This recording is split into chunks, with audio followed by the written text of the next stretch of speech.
I think about falling a lot when I'm in a place that I'm not normally in. It's always in my mind, I don't want to fall here. Just don't fall, Darren. Once someone's fallen, they're generally more fearful. It's become a very real phenomenon, and statistically, they are at greater risk to fall. Once you've fallen, it indicates that you're a fall risk, and your chance of falling again is higher than other patients. And it makes patients fearful, and they tend to be a little bit more socially isolated. Sometimes a fear of falling can cause a person to limit what they do and how active they are. We've seen sort of both ends of the spectrum. We have some people who have no fear of falling, and then we have others who are very fearful of falling. And what we try and do is get a happy balance between the two. Just enough fear so that they can be safe, but not so much fear that they're paralyzed by it. Fear of falling affects me a lot. Because of that fear, some places I do not go. I cannot get my mail. There's so far that I can go, then the pitch of my driveway is my challenge. The pitch and the drop, too. So it's like this and this. I'm fearful, so I don't get my mail.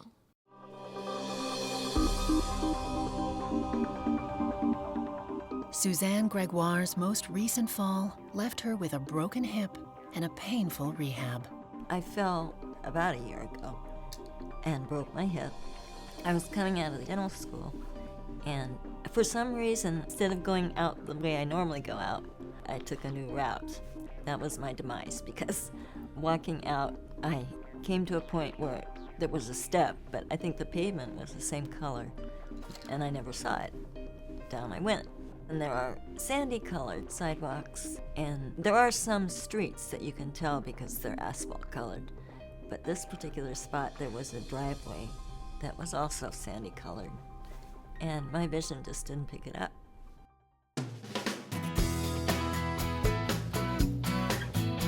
Nobody wants to fall, but as we have already learned, for people with MS, falling is a very real possibility.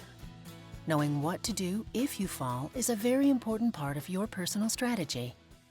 Here's a simple 6-step plan for getting up after a fall, if you are not injured. If you are hurt or too shaken to get up, don't try. Stay still and call for help. Step 1. Calm down and catch your breath. You should check your body to make sure that you are okay. If you are not injured, look around for a sturdy piece of furniture, like a chair. Step 2. Roll onto your side and move into a kneeling position. Step 3. Crawl to a nearby sofa or chair. Step 4. From your kneeling position, put your arms up onto the seat of the chair. Step 5. Bring one knee forward and put that foot on the floor. Step 6. Push up with your arms and legs, pivot your bottom around, and take a seat. Or pull yourself to standing, holding on to the sturdy piece of furniture. Now, just rest for a moment and collect your thoughts. First and foremost, I always tell people, there's no hurry to get up. If I do fall, just wait a minute and get my breath and not try to get up right away. And the more I walk, the stronger I'm getting, and I can get up easier. Fall recovery can be one of the most challenging mobility issues that we work on here.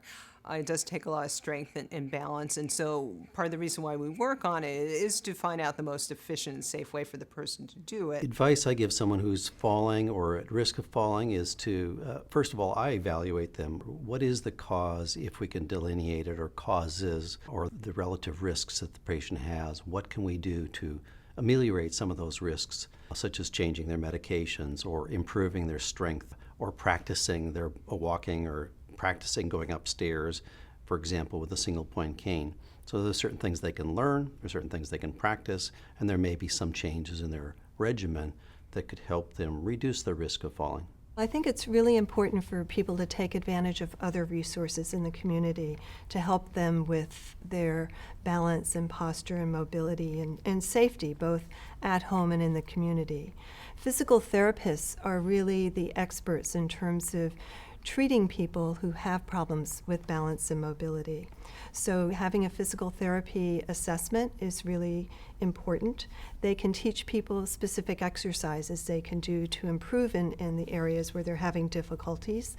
They can also recommend the proper assistive equipment and train and teach them how to use that equipment.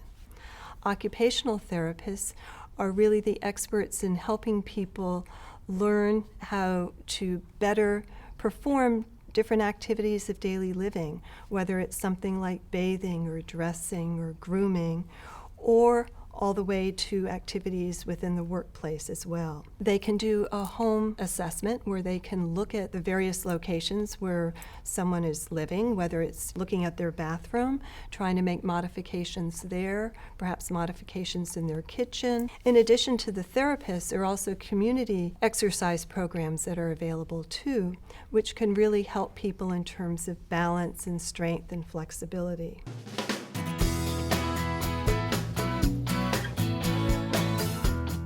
The University of Illinois at Chicago is sponsoring breakthrough research into why falls happen and how they might be prevented.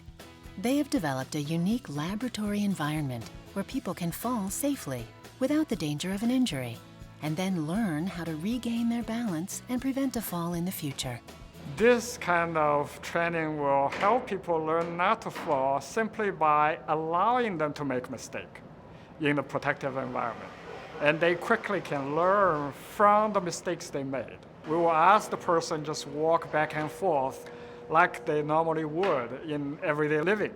At some point, without the knowledge of this person, we will release a device which is actually a low friction platform. Low friction, just like a person walk on an ice patch, just like a person step on a banana peel.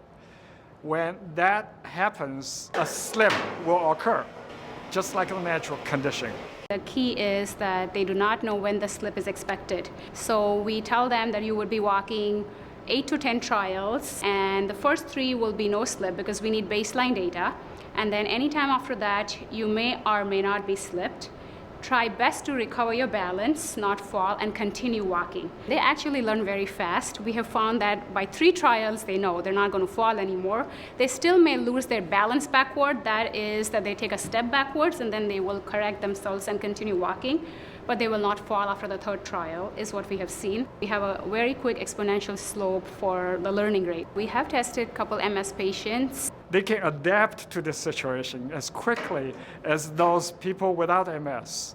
And to us, this is a tremendous message. That means they have enormous amount of potential, the potential of improving their own life that has yet to be explored. And this perturbation training method can potentially bring out this potential in them.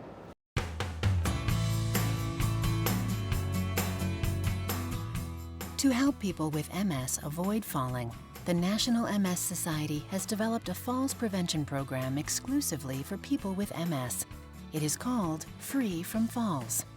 It includes information on the various risk factors that can make individuals with MS more susceptible to falls. There are a number of different issues that individuals with MS have that can increase their risk. So it helps to point out those various risks and teach people the different things that they can do to make themselves safer in their environment at home and in the community. In addition, it targets specific exercises to help those individuals with their core, their balance, their posture. It helps to improve their strength and flexibility and their walking pattern. And also it includes a component where people learn how they can get up if in fact they do fall. To learn more about the Free from Falls program and other fall prevention resources in your community, contact the National MS Society at 800-344-4867.